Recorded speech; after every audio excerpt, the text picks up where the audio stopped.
Good morning again.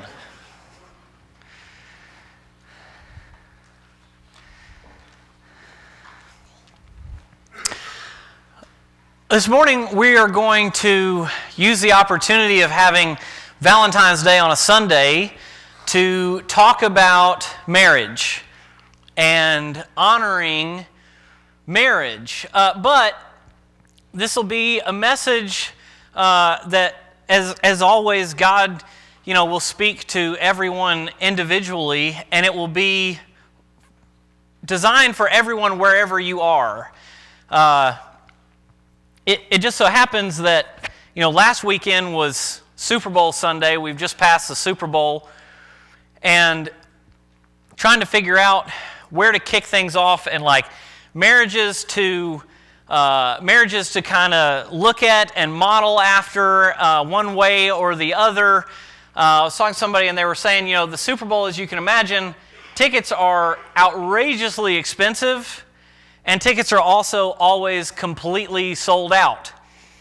But last week at the Super Bowl, there was one seat that was empty, and the guy sitting behind there kind of tapped the shoulder of the guy in front of him who's sitting next to the empty seat, and he's like, Is that seat really empty? And he's like, yeah, it was my wife's seat.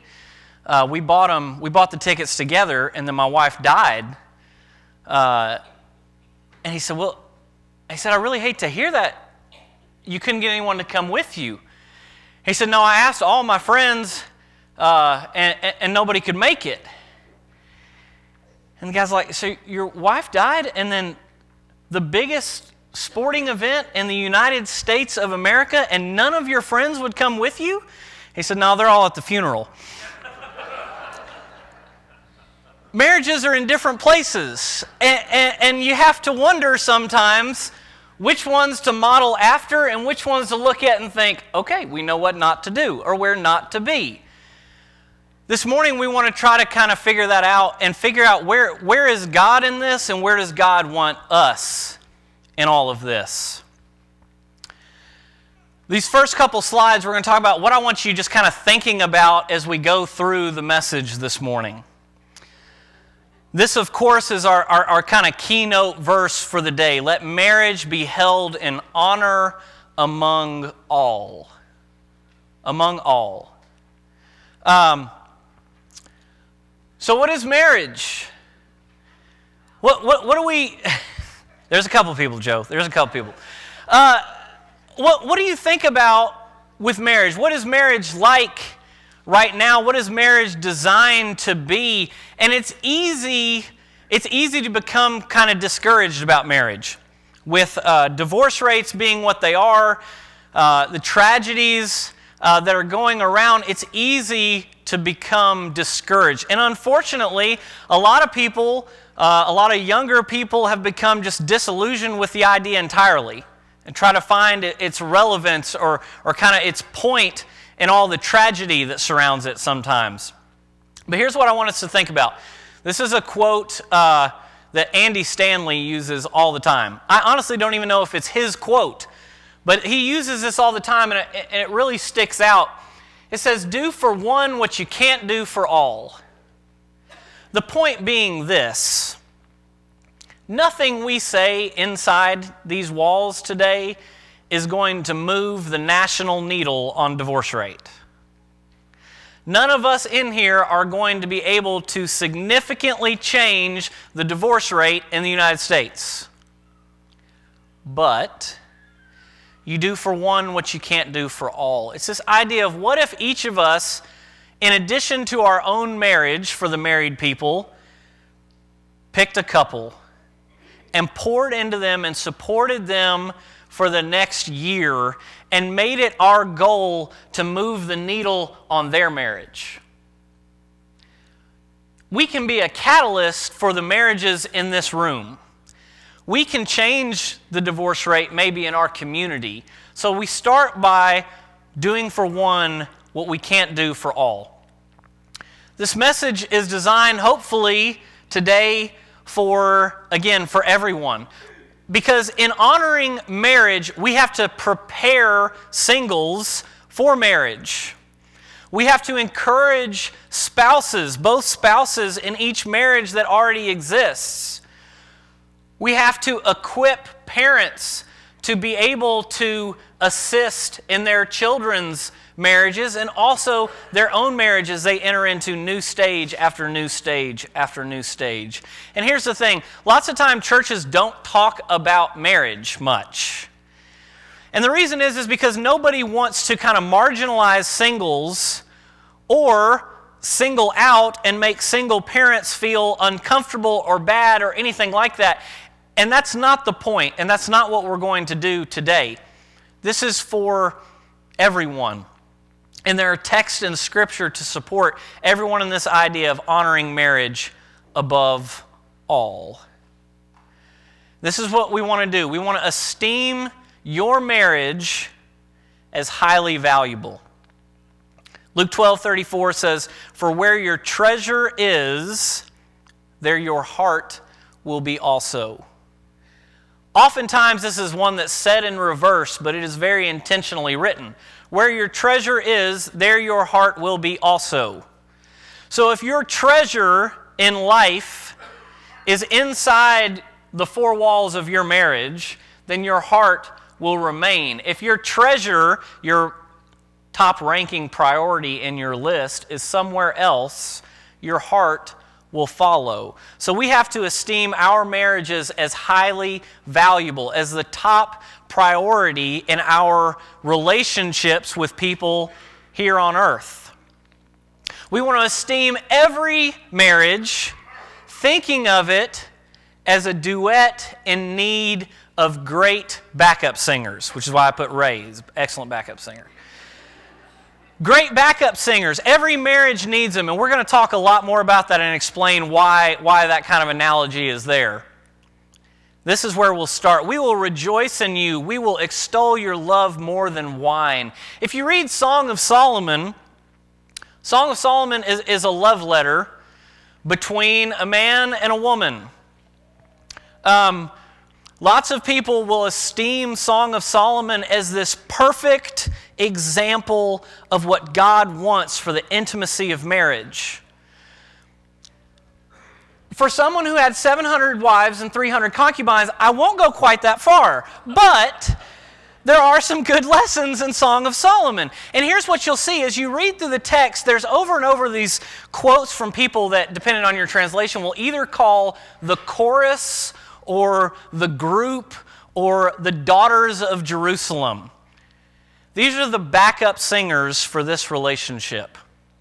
And one of their very first entrance into Song of Solomon is this text. They're telling them, we will rejoice in you. We will extol your love more than wine.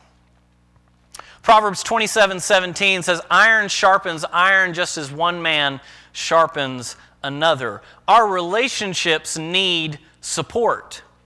We need support in our relationships, and we need to be supportive to those around us in theirs. We need to operate as backup singers for the other marriages around us that we can be a part of. Now, there are good backup singers and bad backup singers. For some of you, I was trying to come up with this, and the pictures are small, but you've got in Little Mermaid, you've got Scuttle, who is singing, trying to set the mood because, Ariel can't figure out that she could just write down, hey, dummy, kiss me. And so Scuttle is singing the song in Little Mermaid. For those of you who are too young for Little Mermaid, and believe it or not, there are people in here who are too young for Little Mermaid, just think of anything Justin Bieber has ever sang or written. That's what we're talking about. Bad backup singers, okay? Now here's what bad backup singers look like. You should have never married him. She's never going to change. You've tried everything. You should just end it.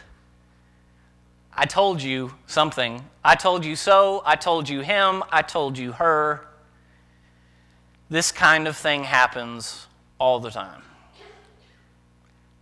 I wouldn't put up with that. You ever notice the people who say, I wouldn't put up with that, don't have anything to put up with? Amen?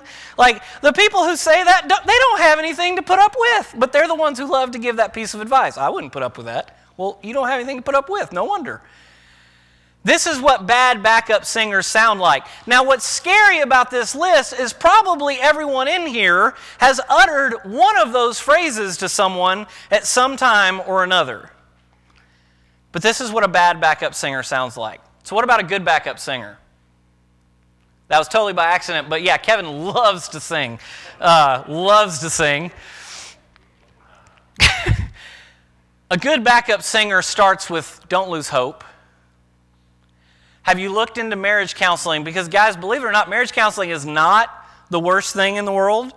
And you don't actually have to be on the brink of disaster or divorce to go see a marriage counselor. If you are, it probably won't work.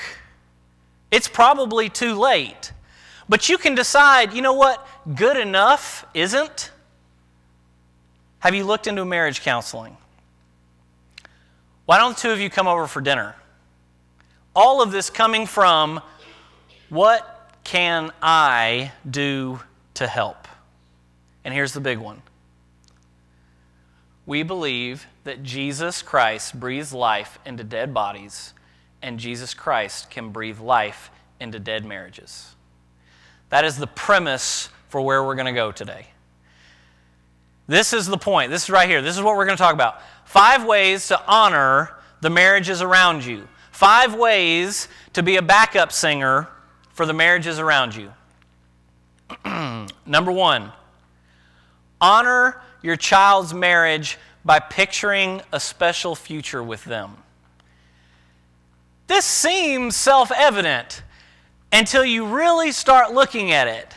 And it is much more self-evident, in my opinion, for mothers than it is for fathers. And it is even more self-evident for, people who aren't fathers of girls. So, lots of times, anytime love or marriage or boyfriend or girlfriend come up, a parent's knee-jerk reaction is, you have lost your mind. You have no idea what that is. They have no idea what that is. And you are not getting married until you're 50. And you're not allowed to date until you're at least 25. But, guys, talk to some of the parents out there who have kids who are 30, 35, living at home and terrified of marriage. It's not necessarily all it's cracked up to be. Now, there's a family counselor who uses this analogy, and I'll share it because a lot of people really like this analogy. It's not my favorite, but he talks about how, it's the idea of like when your kid comes home one day and they tell you they want a pony, and everyone's reaction is, again, you've lost your mind. You're never watching another Disney movie again. There's no such thing as ponies coming to birthday parties. They said, but what is the harm and what are the benefits of going, that'd be awesome. Like, where would you put it? What are you going to feed the pony? Where would you ride it? Where would you tie it up at school? And dreaming with your child about this. The problem with this is that, as parents, we oftentimes put in formative words to our children without thinking about it. Not me, naturally. Like, for instance, with me, I told Emily when she was probably 4 years old that when we lived in Oak Ridge, a lot of you have been to the house, we had the basement down there, and we had this dirt room in the basement where we stored stuff. And so at 4 years old, I did what any rational father of a daughter would do, and I told Emily I was raising a giant tarantula in there. And I was going to feed her first boyfriend to the tarantula, and then word would spread, and things would be fine. Well, several weeks later, Emily comes to me, and she has passed this story on to a little boy at church who is now terrified of me and my house. I laugh, Aaron throws something at me and tells me that I have to call and make this right. So I call him, I'm like, can I speak to, this little boy? I'm like, yeah, and the little boy gets on the phone, and naturally I'm like, it's getting bigger. No, so, but you can't do that. We put, believe it or not, it's funny, but these things actually go in as formative, and we create this idea of fear and terror about, marriage and things like that. Oftentimes, I'll touch real quick. Mine always comes from the fact that their example was the nice pony. My example is the shopping. Anytime Erin comes up and she starts telling me about something that she found on Pinterest, I stop listening to anything, and like the dollar signs start rolling, and I'm jerking on the emergency brake when Erin is like, hey, wouldn't this be cool? And the proper response was, yeah, that'd be really awesome, because believe it or not, she actually doesn't want me to take out a home loan to do this Pinterest project. But my reaction is immediate terror and fear that she might get the idea that this is possible. We want to exalt marriage, and we want it to look like this. Proverbs is a dad, largely, giving advice to his young son. He says, let your fountain be blessed and rejoice in the wife of your youth. This is, we believe in you. You can do this. We want this for you. Because in reality, we really do, right? Like if you have kids, you want them to have that marriage, that biblical, that godly marriage, that spouse that supports them and loves them and walks through life with them. Like we want that, but it's scary sometimes. But these are the words that we want to do. We want to picture a beautiful future for and with our children. Number 2. Honor your adult child's marriage by separating from him or her relationally, emotionally, and financially. Remember how I said when Erin starts talking about Pinterest and I immediately turn off? I just lost every mother in this auditorium. I'm aware. Bear with me. Hang tight. Here's what this looks like. Therefore, a man, this is largely where this comes from. Therefore, a man, notice man is underlined. I'll come back to that. It has nothing to do with gender. Therefore, a man shall leave his father and his mother and hold fast to his wife, and they shall become one flesh. This is the idea for marriage from the very beginning.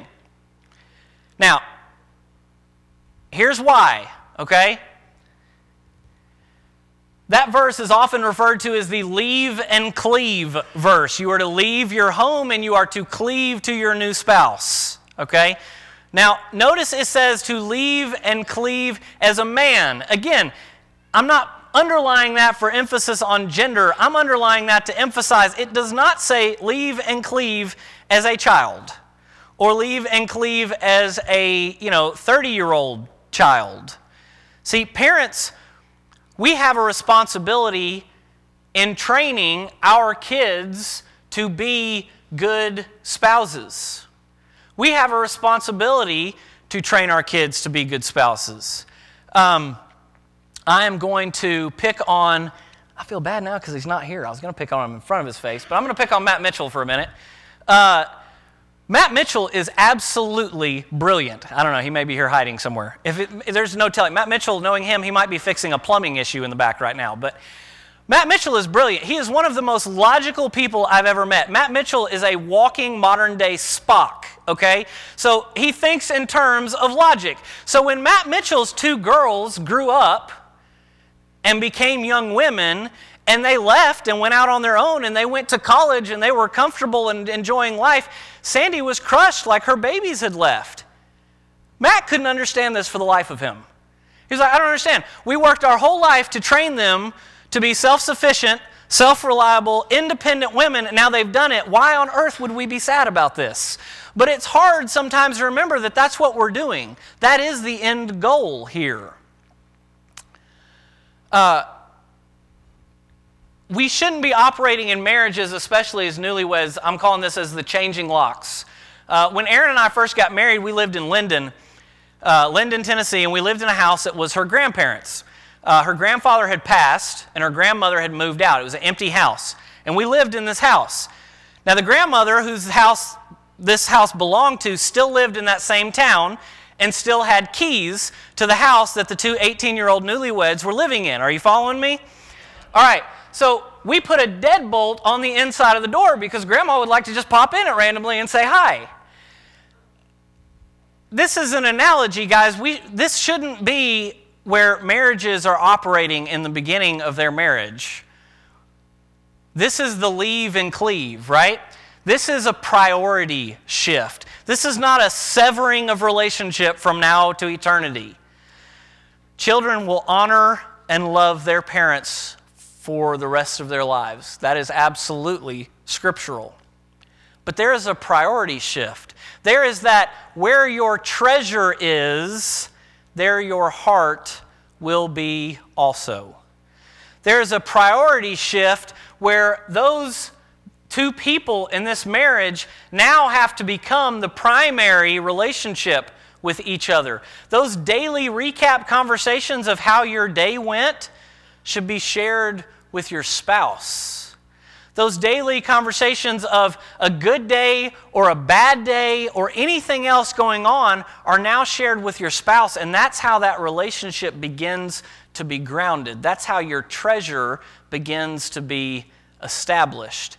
You have a new primary shoulder to lean into, to lean on, to cry into, and to hold. It is a new relationship that requires absolute priority shift into the number one spot in their life. Number 3, honor newlyweds and seasoned couples by encouraging quality time. There's 3 things here. There's the daily delay, which is a new terminology, the weekly withdrawal, and the annual abandon. These are goals for marriages. No matter how long you've been married, how short you've been married, these are goals for marriages. The daily delay has come about in the last few years out of necessity, largely with technology and smartphones and social media and everything else, where the daily delay is that every marriage needs to take about a 10 to 15 minute time out each day. 10 to 15 minutes where you just have a normal adult conversation without the TV, without the cell phones, without taking pictures of you having the adult conversation to put on Instagram. Like having an adult conversation and taking a 10-minute time out for your marriage, for your relationship, to make it a priority. There's the weekly withdrawal. This is the one that, the idea is that you take a date of some kind every week. That's the idea though, right? Like that's the goal. There's the annual abandon where once a year you go hide for a weekend, for a night. You run to Gatlinburg, whatever it is, but you take a weekend a year where you just focus on your marriage and that relationship. I understand that this is really hard. Song of Solomon again, in the very beginning, they're dating in the beginning, of course. He says, "My beloved speaks and says to me, 'Arise, my love, my beautiful one, and come away.'" That's dating when dating is just dating. Dating obviously shifts a lot between when you're just dating to when you're married to when you have a family of your own with kids. Dating gets progressively harder in each one of those steps. There was a girl, she was asking her mom, she was like, "How do I get my boyfriend to stop spending so much money on me or doing all these dates all the time?" And she said, "Get married, honey, it'll dry up real quick." It's the truth, but we have got to find ways to make marriages a priority. And guys, it takes a village. That is part of the role of our church family, is that it takes a village to raise kids, yeah, but it takes a village to raise a marriage, to sustain a marriage, to keep a marriage. Oftentimes, life is lived in reverse, as my grandfather used to say. He'd say, when you're young and you have kids and you have energy and you have little kids to take and do all this fun, cool, awesome stuff, you're broke and you can't. When you're older and you have the money and the time to do stuff, you don't have the kids anymore. He said life is often lived in reverse. So here's where parents and people completely unrelated become involved. Support the newlywed couples. Support the younger couples. Support couples with kids. Parents, send your adult kids on a date. Not go with your adult kids on a date. Send your adult kids to dinner on a date. Watch your adult kids' kids and send them out somewhere. It takes a village. It takes a village. Take on other couples in this church, in your community that you're not related to. Support them. Pour into that marriage. Watch their kids. Send them on a date. Buy them a gift card to Chick-fil-A and you might just be a hero. Like, there are ways that we are all called to be backup singers to marriages around us. Number 4, honor couples in crisis by advocating for both spouses and not just one. This is hard. This is really hard. It becomes even more difficult the closer you are to this marriage who is seeking help. Lots of times in marriage counseling, one of the big fights between the couples in marriage counseling is you've got one family supporting one of them and always on their side, and you've got the other family supporting the other one and always on their side, and so they both have validation that they should stand their ground and feel fine. Advocate for both spouses. The Song of Solomon backup singers. Here's how Song of Solomon goes if you read through. In the beginning, they're dating. They're love-struck. They're dating. It's beautiful. It's sappy. It's wonderful. And then a few chapters in, they get married. They go on a honeymoon. They come back from the honeymoon. They get in a fight. When that fight occurs after that honeymoon, the Song of Solomon backup singers, the daughters of Jerusalem, encounter the wife. This is not what they say. Here's what they say. Where has your beloved gone, O most beautiful among women? Where has your beloved turned that we may seek him with you? This is the backup singers. And notice here, like, this is kind of, picking at straws and really going in deep here. But listen, they're called the daughters of Jerusalem. This is a chorus of women. And who do they encounter? They encounter the wife in this relationship. And their response is not, he's a creep, shame on him, happens all the time. Their response is, where is your beloved turned that we may seek him with you? See, in a marriage, we are all our first line of defense. We are all our first line of defense in our own marriage. Everyone around us, guess what? If somebody calls you about their marriage, whether you volunteered for it or not, you are now the second line of defense for that marriage. And how you respond as a backup singer is going to have great ramifications on that relationship. When somebody calls and they're complaining about their spouse or griping about something happened or looking for a shoulder, believe it or not, they're not actually looking for the knee-jerk reaction of, yep, you're right, they stink, move on.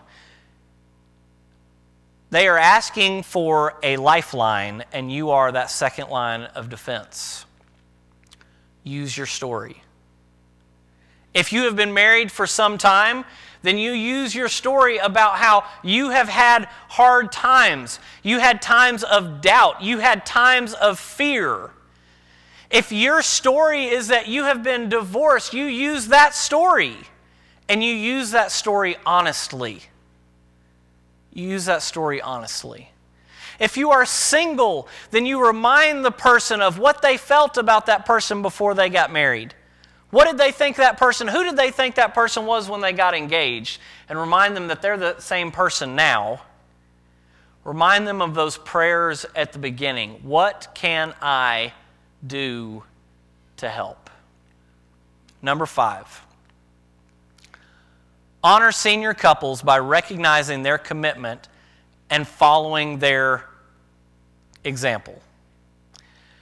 Remember in the beginning I talked about how, if we told our kids things, crazy, outlandish, ridiculous stories about 8 feet tall tarantulas and eating boyfriends and things like that, that goes in.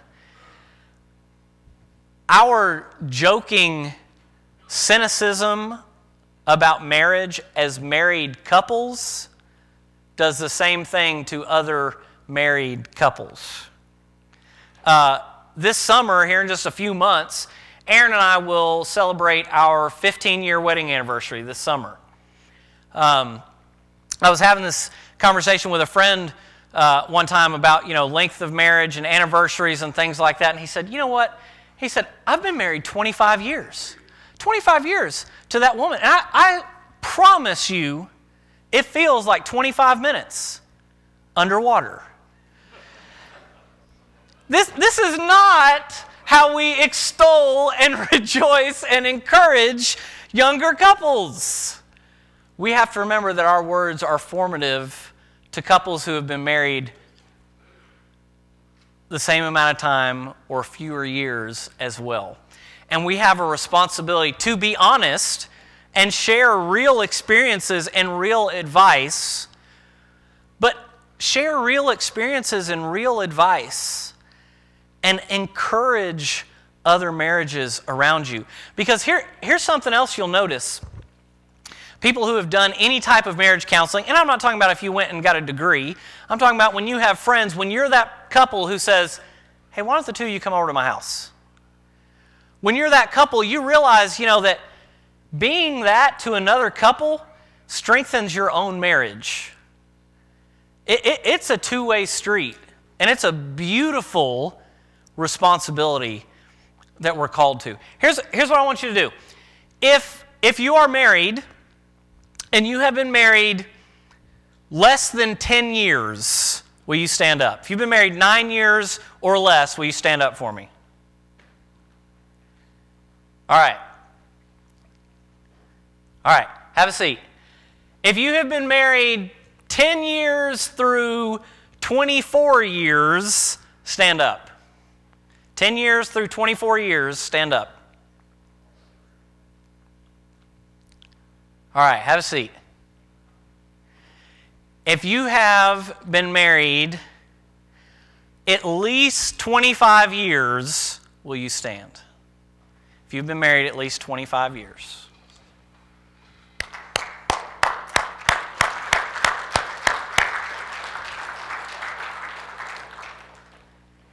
If you've been married at least 50 years, raise your hand or keep standing up for me. Guys, look around.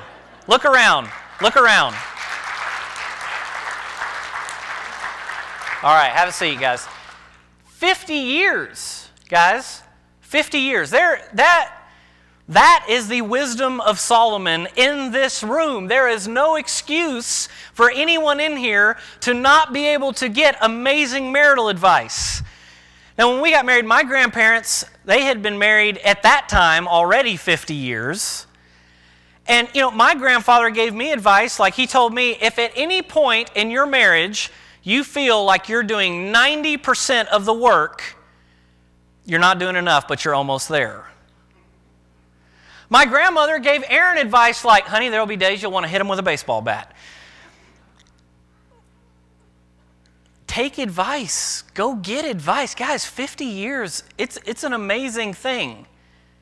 It's an amazing thing. And here's the question that always comes, right? How do couples stay married that long? And if you ask, most people make these points. They're like, oh, well, it's compatibility. They're soulmates. They just have a greater love than the rest of us. Here's my argument. I think it's character, largely, on both parts. Both parts. Marriage always takes two. Divorce always takes two. There's a lot of sage advice in that I told you about, the 90%. Or like one of my friends would always say, he and his wife agreed that they would never go to sleep angry ever. He said so he would usually go about 3 weeks without sleep, but it's good advice to think about. But it's about character, right? Because here's one of my favorite quotes for marriage. This is Dr. Scott Stanley. He says, commitment is making the choice to give up all other choices. That's what the marriage vows actually are. It is a commitment to give up all other choices. character always trumps compatibility. It started out, originally it was, in the back of girls' Cosmo magazines, there were the little checkbox compatibility charts, and now it's Facebook quizzes and things like that. But character will always trump compatibility, and here's why. Ecclesiastes 9:9. This is what it says. It says, enjoy life with the wife whom you love, all the days of your vain life that he has given you under the sun, because that is your portion in life. Here's why this is kind of a big deal, all right? Ecclesiastes 1:1. What does it say? The writer of Ecclesiastes is the same person who writes all kinds of things. And the writer of Ecclesiastes talks about how it's all for nothing, right? Like meaningless, meaningless, meaningless. And the same person says, enjoy life with your wife whom you love, because that is your portion in life. That is your portion in life. Guys, marriage is unbelievably important. And here's one of the things that makes it so important. It has been important since the beginning of time. It was set up in Genesis with God's first chosen people, right? Like, this has been set up from the beginning. When God wanted to give examples of his relationship with the church, he uses marriage. He uses a husband and a wife. He uses a bride. This is the analogy that he uses for the church. God also knows that we are human and human nature, and that, God knew from the beginning that marriages weren't always going to work out. But this is the example he uses. This is the perfect relationship that he wants with the church, and the relationship that he wants you to have with your spouse. People love, it's all over the place, lots of places love the, wives, submit and obey your husbands. And for some reason it always stops right there, like nobody ever reads on. But the call to the husband, I would argue, is much, much heavier. It says to cherish and honor and love your wife like Christ loves the church. Give up your life for your wife like Christ gave his life up for the church. That is a heavy call. That is the design for marriage. And that is why marriage should be held in honor among all, esteemed as very valuable, and why all of us have a responsibility to be good backup singers for every single marriage around us. Parents, I want you to understand as we wrap things up here, parents, I want you to understand that you have a huge role in supporting your children's marriage. You have a huge role in supporting that marriage. And what makes that role so hard is that sometimes that role in supporting your child's marriage is pulling back and letting your children form those formative relationships where their treasure is in one spot and their priority is in one spot, and it is not split. But parents, I also want you to know that everyone in this building wants to support that in any way possible.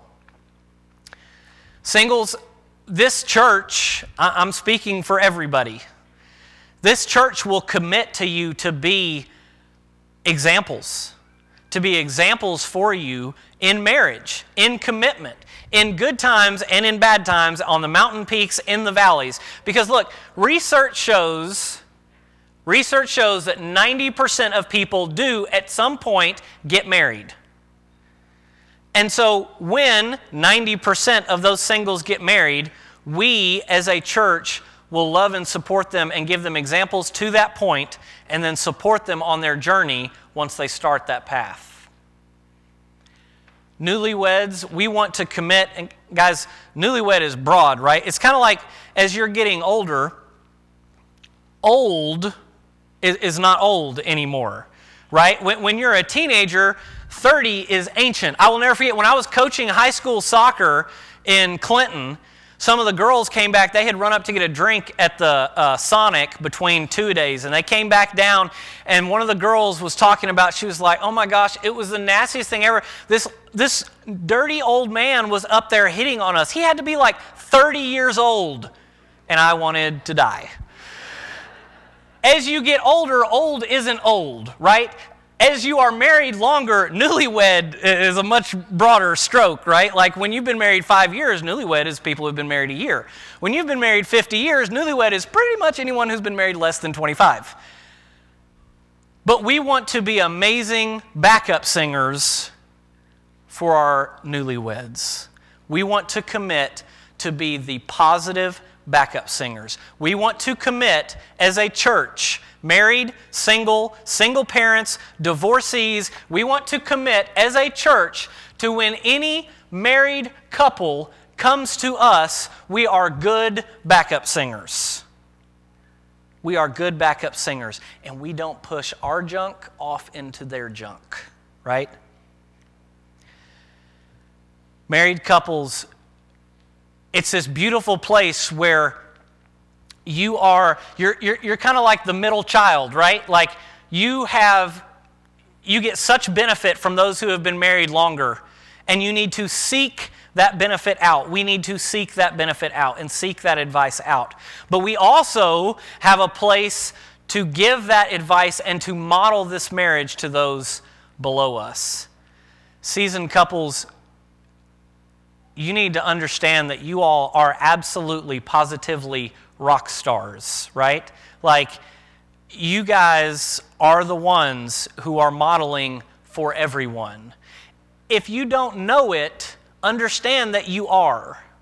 Everyone does. And that is not pressure to have a perfect marriage, right? Nobody wants advice from someone who they think has a perfect marriage. It's not worth a whole lot. You want advice from people who have lived marriage.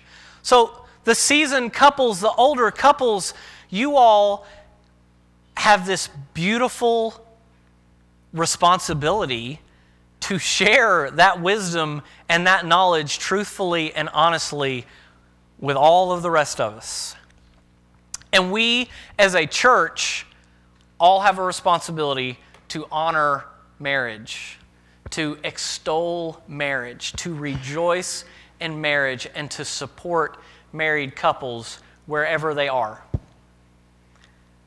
Back to the very first quote at the beginning, do for one what you can't do for all. I challenge all of us.